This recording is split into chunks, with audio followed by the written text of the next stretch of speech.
아멘.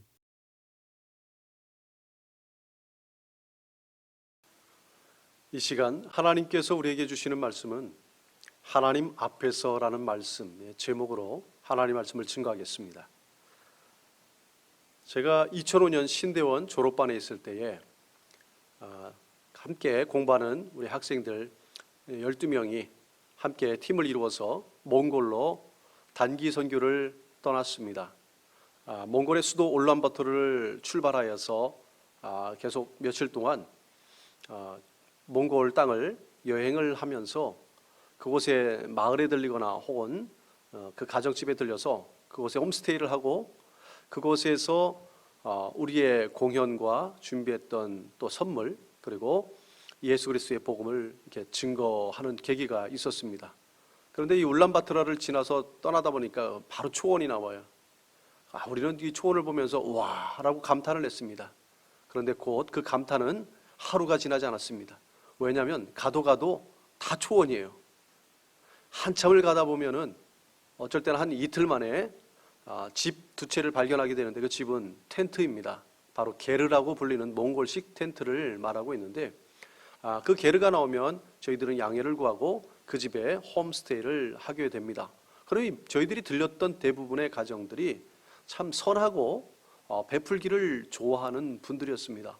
그래서 그분들이 준비했던 음식들을 함께 내놓고 함께 음식을 마시고 또 우리가 준비했던 공연들과 또 우리가 준비했던 자그마한 선물들을 그들과 함께 서로 나누게 되면서 우정을 쌓게 되고 또 하나님 복음을 증거했습니다. 자, 어느 날이었어요. 모든 행사를 마치고 이 몽골식 텐트 그 게르에서 잠을 자다가 그날 물을 많이 마셨든지 화장실을 너무 가고 싶었던 거예요. 몽골에는 사실 화장실이 그 초원에는 없어요. 그러니까 다 천지가 다 화장실인 것이죠. 자, 이렇게 화장실의 볼일을 보고 다시 들어가서 잠을 자려고 하는데 그 밤하늘이 너무 밝게 비춰지는 거예요. 별빛 때문에. 저는 세상에 별이 그렇게 많은지 처음 알았습니다. 그런데 너무 아름다워서 그 별을 한 5분 정도 계속 하늘만 바라봤어요. 그랬더니 마치 별들이 서로 움직여서 별이 나한테 쏟아지는 것 같은 그런 착시 현상이 일어나더라고요. 정말 너무 아름다운 경험이었고 제가 지금까지 보았던 가장 아름다운 별빛이 아마 그때 보았던 별빛인 것 같습니다. 자, 시간이 지나고 나서 제가 LA로 유학을 와서 공부할 때였습니다. 이때 함께 공부하는 목사님 가정과 저희 가정이 함께 합하여서 데스밸리라는 곳, 저희가 살고 있던 곳에서 약 4시간 정도 떨어져 있는 곳입니다. 그곳에 여행을 갔습니다. 근데 그날 학교에서 아이들이 끝나는 대로 갔기 때문에 오후 늦게 출발을 해서 계속 가는 내내 깜깜한 밤이 되었습니다. 도착할 때쯤 돼서 이미 늦은 밤이 되었던 것이죠. 간단하게 간식을 먹고 그리고 저는 잠시 숙소에 밖으로 나왔습니다. 그리고 나서 깜짝 놀랐어요. 온통 이 불은 다 꺼져져 있고 심지어 이 숙소의 불빛도 나오지 않습니다.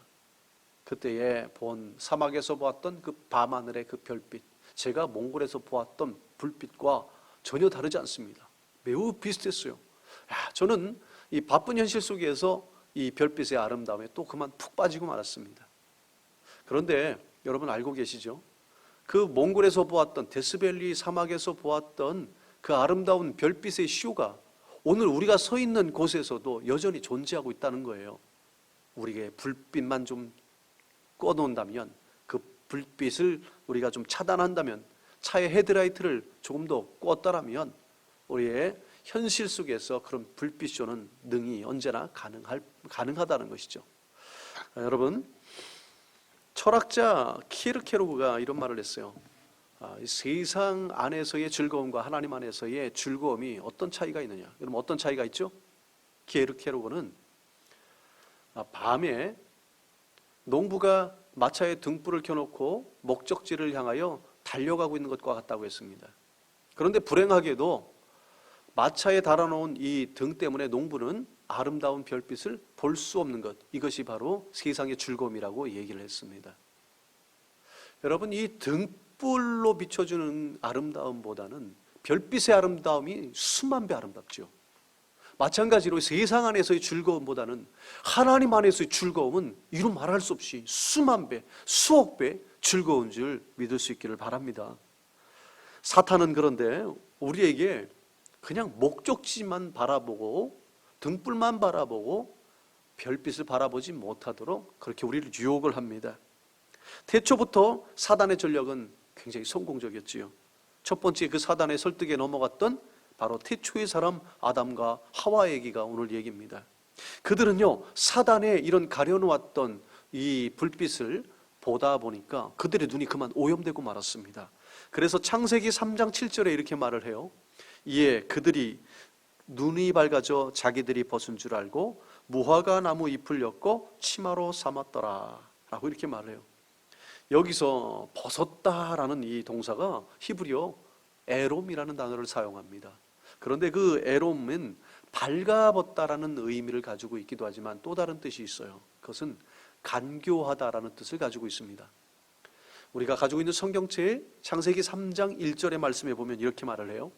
뱀은 여호와 하나님이 지으신 들짐승 중에 가장 간교하니라 라고 이렇게 말해요. 여기서 뱀이 들짐승 중에 가장 간교하더라 라고 말했던 이 간교하다라는 히브리어가 똑같이 벌거벗다라는 히브리어 에롬과 같은 단어를 씁니다. 그러니까 에롬이라는 것은요, 발가벗다라는 뜻을 가지고도 있고 간교하다라는 뜻을 가지고 있는데 또 한 가지 아름답다라는 뜻도 가지고 있습니다.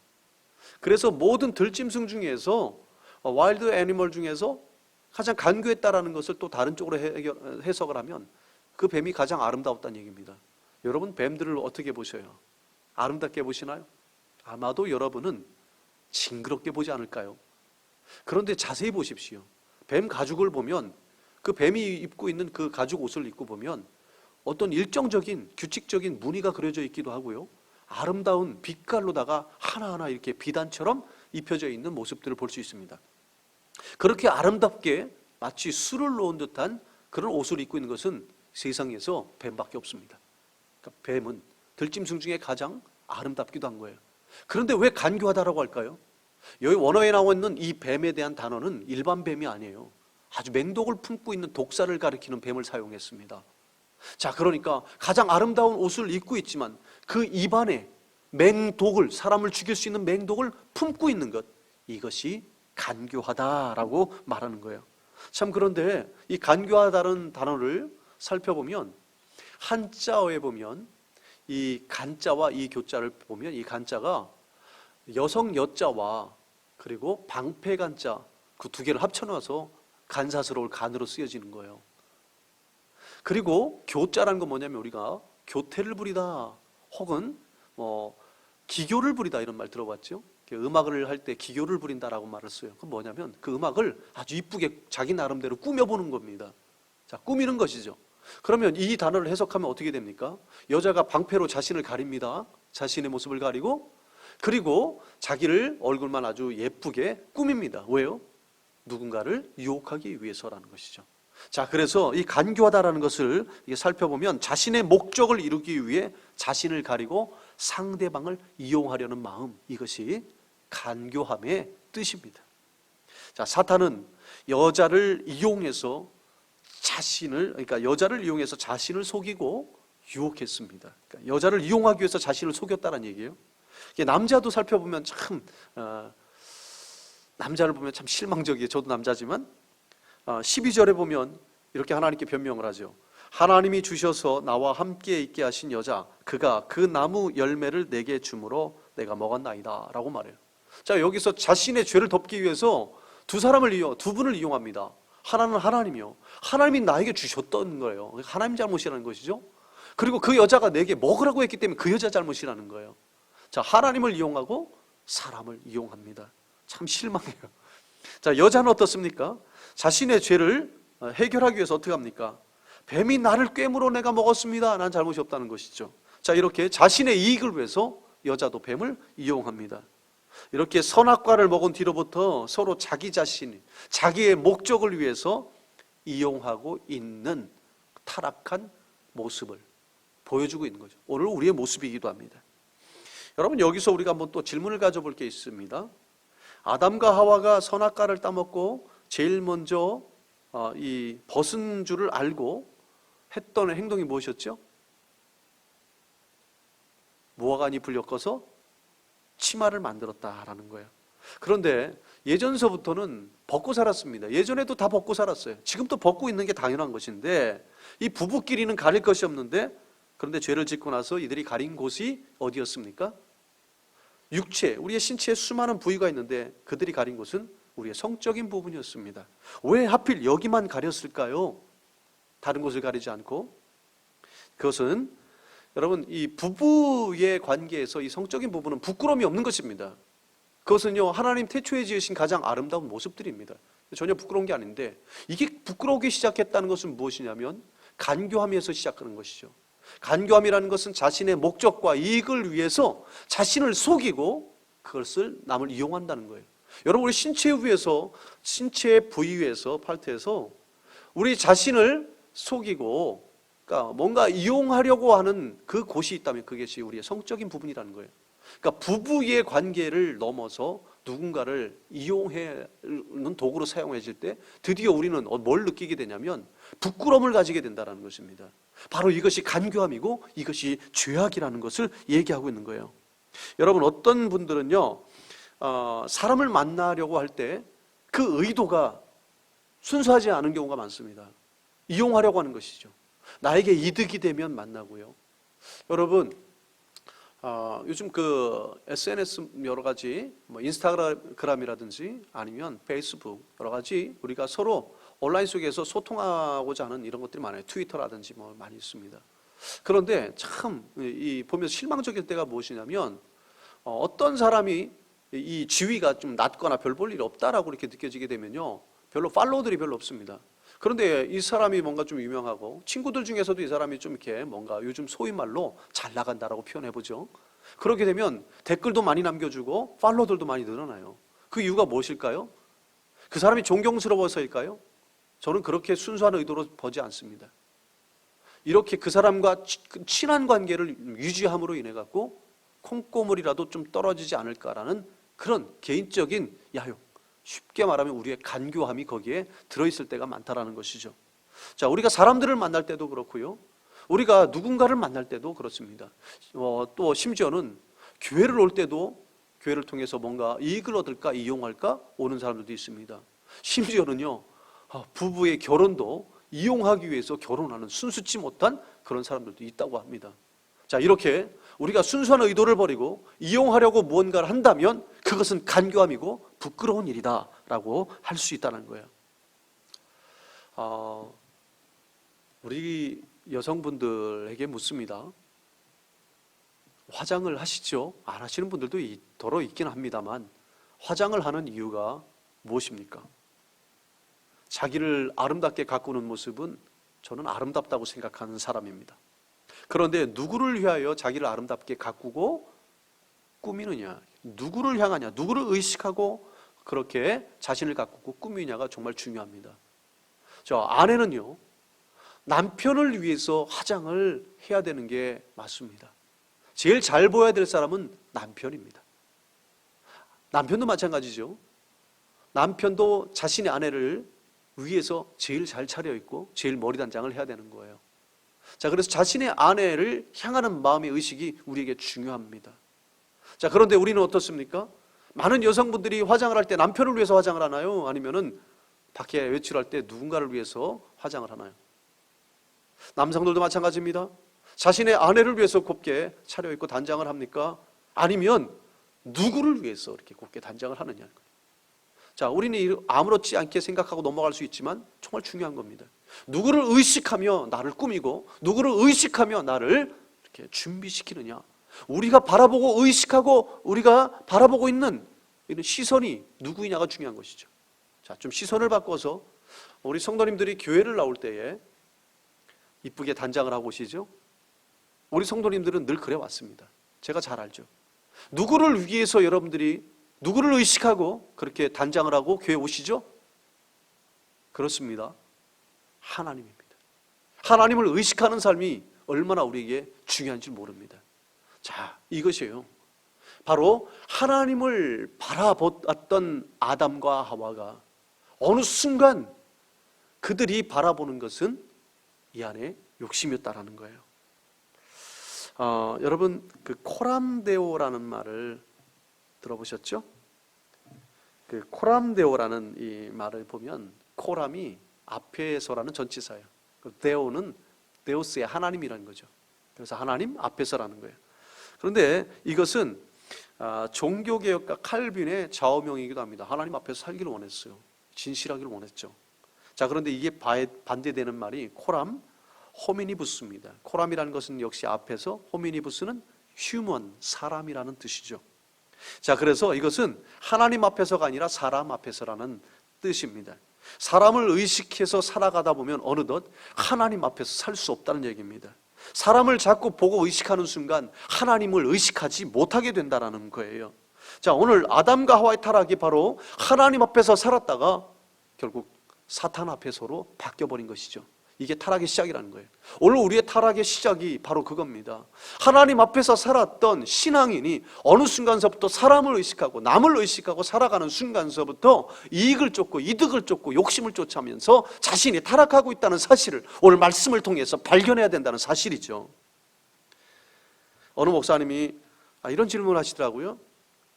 성경의 최초의 질문이 무엇입니까? 라는 거예요. 자, 곰곰이 생각해 봤습니다. 그러다 보니까 창세기 3장 9절에 아담아 내가 어디 있느냐 였어요. 아담아 내가 어디 있느냐.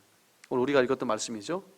아담이 죄를 짓고 무화과 잎으로 가리고 나무 아래 숨었을 때 하나님께서 질문하신 것이죠. 이것은 하나님이 아담이 어디 있는지 몰라서 질문한 것이라고 여러분 생각하십니까? 아니죠. 하나님은 다 알고 계셨죠. 그럼에도 네가 어디 있느냐라고 질문하신 이유가 무엇일까요? 이 질문을 바꿔보면 답이 됩니다. 네가 어디 있느냐? 네가 있어야 할 곳에 있지 않았다는 뜻입니다. 그럼 아담아 네가 왜 있어야 될 곳에 있지 않느냐라고 질문하시는 것이죠. 그런데 아담이 정말 있어야 할 곳이 어딜까요?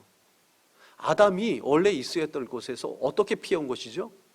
하나님의 두려워서 하나님의 낯을 피하여 나무 그늘에 숨었나이다 라고 말해요. 숨었다고 말을 합니다. 자, 그러면 아담이 있어야 할 곳은 어디냐면 분명하게 하나님 낯, 하나님의 얼굴이 비춰주는 곳, 하나님의 얼굴과 얼굴을 맞대는 곳에 있어야 되는 것이 그가 있어야 된다는 거예요. 오늘 우리가 있어야 할 것이 어디냐면 사람 앞에서가 아니라 하나님 앞에서, 하나님 얼굴 앞에서 있어야 할 곳이 오늘 바로 저와 여러분이 있어야 할 곳이에요. 하나님 얼굴 앞에서 벗어나고 하나님이 두려워지기 시작하는 순간 우리에게 죄가 싹트고 우리에게 관교함이 이미 들어왔다라는 사실을 우리는 빨리 알아야 되는 것이죠. 그렇다면 우리 성도님들이 있어야 할 곳이 하나님이 얼굴이 있는 곳이라고 했어요. 구약 성경에는 하나님의 얼굴에 대해서 이렇게 표현합니다. 하나님의 임재 또는 하나님의 영광이 내게 머무소서라고 얘기를 하죠. 바로 모세가 그렇게 있기를 원했어요. 이스라엘 백성이 범죄하고 나서 하나님이 너무 실망해서 그들과 함께 가지 않겠다고 할 때 모세가 외친 거예요. 하나님 얼굴을 내게 비추소서, 주의 영광이 내게 비추소서. 그리하지 않으면 나는 가지 않겠습니다. 하나님 없는 성공은 그건 성공이 아닙니다 라고 말하는 거죠. 이렇게 하나님 앞에서 살기를 많은 선지자들이, 많은 신앙의 선배들이 원하고 원했다는 거예요. 그 이유는 하나님 앞에 서 있을 때 가장 행복한 겁니다.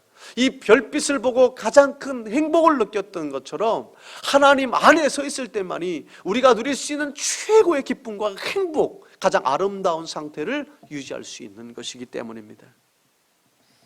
여러분, 질문 하나 또 던질게요. 사람이 죄를 짓게 만드는 요소는 무엇일까요?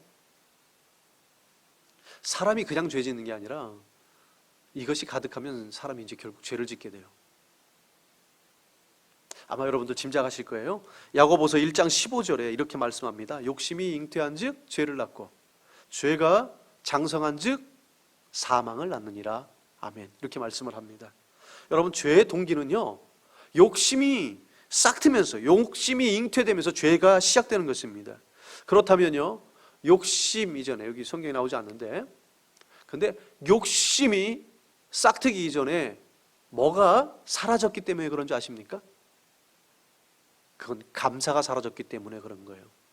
여러분, 감사라는 것은 내게 주어진 현실, 지금 우리에 맞닥뜨리고 있는 이 현실이 하나님께서 주신 것을 인정하는 것, 이것이 바로 감사하는 거예요. 내게 주신 자녀, 내게 주신 남편, 내게 주신 아내, 내게 만나게 해주신 시어머니, 그리고 내 어머니, 아버지, 이분들을 보면서 하나님이 내게 주신 것이라고 생각하고 인정될 때 감사가 넘치는 것이죠. 그러나 이것을 부인하는 거예요. 어떻게, 왜? 라는 단어를 떠올리면서 어느 순간 감사가 사라지게 되는 것입니다.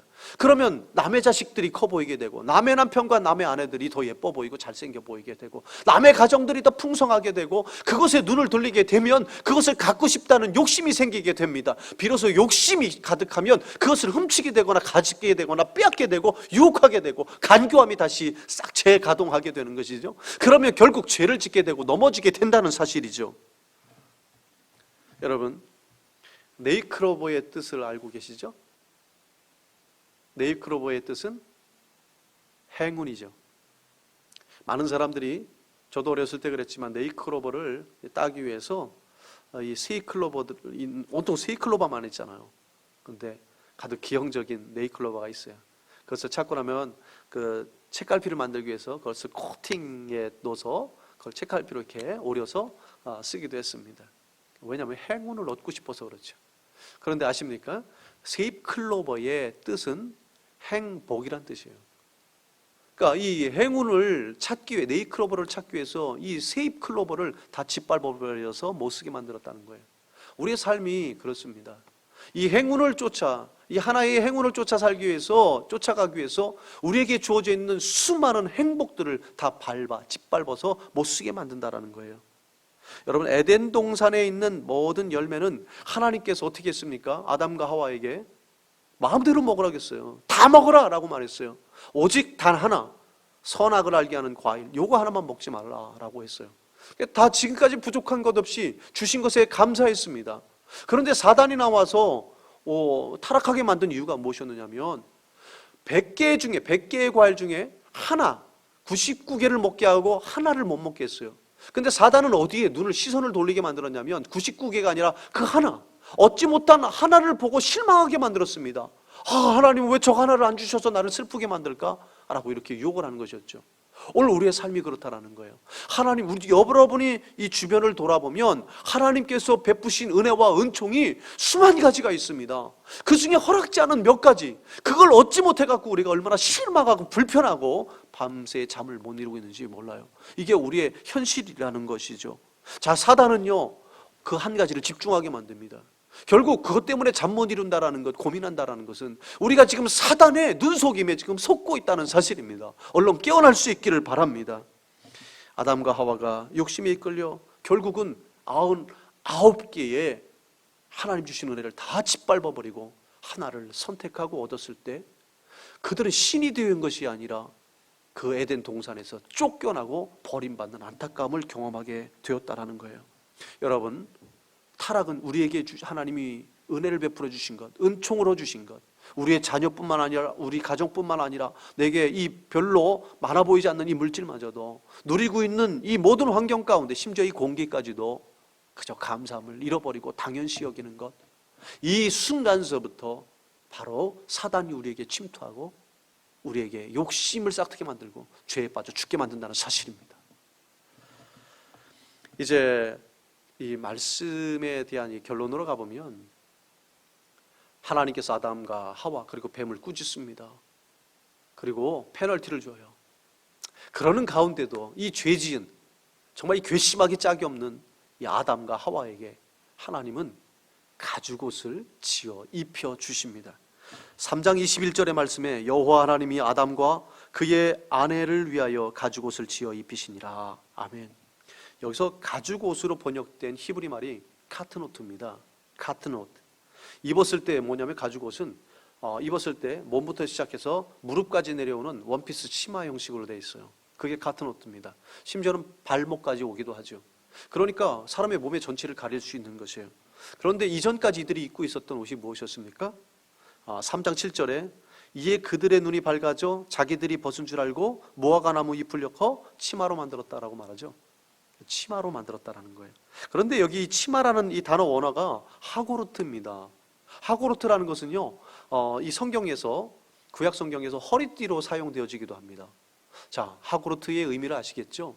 허리띠만큼 아주 그들이 치마로 만들었던 것은 그냥 아주 그 중요한 부분을 가릴랑 말랑했던 아주 허리띠처럼 아주 조그맣고 얇은 것이었다는 거예요. 이 사실은 뭘 뜻하는 거죠? 사람들은 자신이 죄를 짓고 그 죄를 가리기 위해서 용을 쓰고 애를 쓰지만 결론은 가릴 수 없다는 것입니다. 우리가 죄를 지은 것은 사람은 스스로 가릴 수 없다는 얘기입니다. 오직 누구만 가릴 수 있습니까? 하나님만이 우리의 죄를 가릴 수 있는 것입니다. 그래서 그들에게 가죽옷을 입혀서 그들의 수치와 죄를 가려주시는 하나님의 사랑과 하나님의 자비가 나오는 장면입니다. 그런데 여기서 우리가 더 중요한 사실을 알아야 되겠습니다. 태초에 이 가죽옷을 지어 입히시기 위해서 이 가죽의 주인이었던 그 짐승, 이 가죽이 크잖아요. 그러니까 큰 짐승이었을 거란 말이죠. 그러니까 이 큰 짐승 하나를, 죄 없는 짐승을 잡아서 죽여만 했다는 것입니다. 여러분, 우리가 분명히 기억해야 될 것이 있습니다. 우리가 죄를 지을 때마다 누군가 죽어나가야 된다는 사실입니다. 바로 누구죠?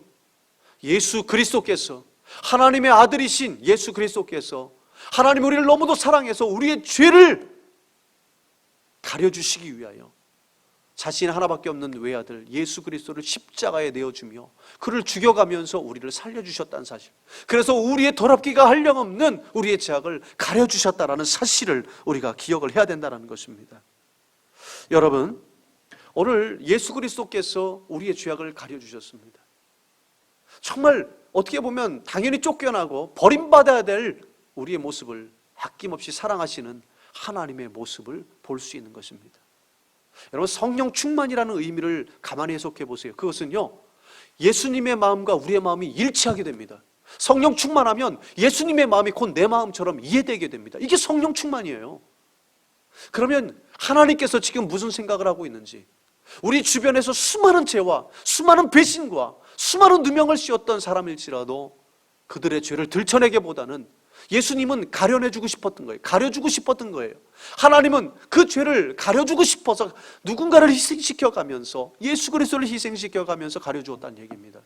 이것은 예수님의 마음, 하나님의 마음, 하나님 앞에 서 있는 사람, 하나님 안에 서 있는 사람은 그 마음을 잘 알고 깨닫고 있는 사람입니다. 그럴 수밖에 없지 않습니까? 성령 충만이라는 것은 예수님이 오늘 사람들, 내 이웃들을 바라보면서 그들의 죄를 가려주고 싶어 하십니다. 그들의 허물을 덮어주고 싶어 하십니다. 오늘 우리에게 바로 하나님께서 그 명령을 주셨어요. 이웃들의 허물을 들춰내지 말아라. 가려주어라. 덮어주어라. 너를 희생해서라도 가려주어라 라고 하시는 것이 오늘 하나님이 우리에게 주시는 메시지일 것입니다. 여러분, 오늘 말씀 가운데에 정말 많은 분들이 열심히 살고 있고 그리고 바쁘게 달려가고 있습니다. 그런데 중요하게 여러분 깨달아야 할 것이 뭐라고요? 무엇을 위해서 열심히 살고 무엇을 위하여 바쁘게 달려가고 있는지 한번 돌이켜보기를 원합니다. 마치 마차의 등불에서 행복을 찾는 농부보다 그것을 잠시 끄고 밤하늘의 별빛이 주는 행복이 더 크듯 세상이 주는 기쁨보다 하나님 주시는 기쁨이 수억만 배 크다라는 것을 여러분 깨달을 수 있길 바랍니다. 또 나의 목적을 위해서 남을 이용하려는 간교함을 버리고 형제와 이웃 앞에 진실할 수 있길 바랍니다. 하나님은 우리에게 100개의 주신 것 중에서 99개의 은총을 우리에게 주셨는데 한 가지 하지 말라고 하는 것에 여러분 마음 쓰지 마시고 너무도 풍성하게 주신 하나님의 은혜에 감사를 되찾을 수 있기를 바랍니다. 항상 우리가 서 있는 곳을 살펴보십시오. 하나님의 얼굴을 벗어나서는 절대로 안 됩니다. 하나님 앞에서 살아갈 때가 가장 행복할 때입니다. 그리고 우리의 죄를 가려주신 하나님의 사랑과 예수님의 십자가의 은총을 기억하시고 우리 이웃에게 그들의 죄를 들춰내지 마시고 그들의 죄를 가려주기 위하여 헌신하고 희생할 수 있는 성도 되기를 축복합니다. 기도하겠습니다.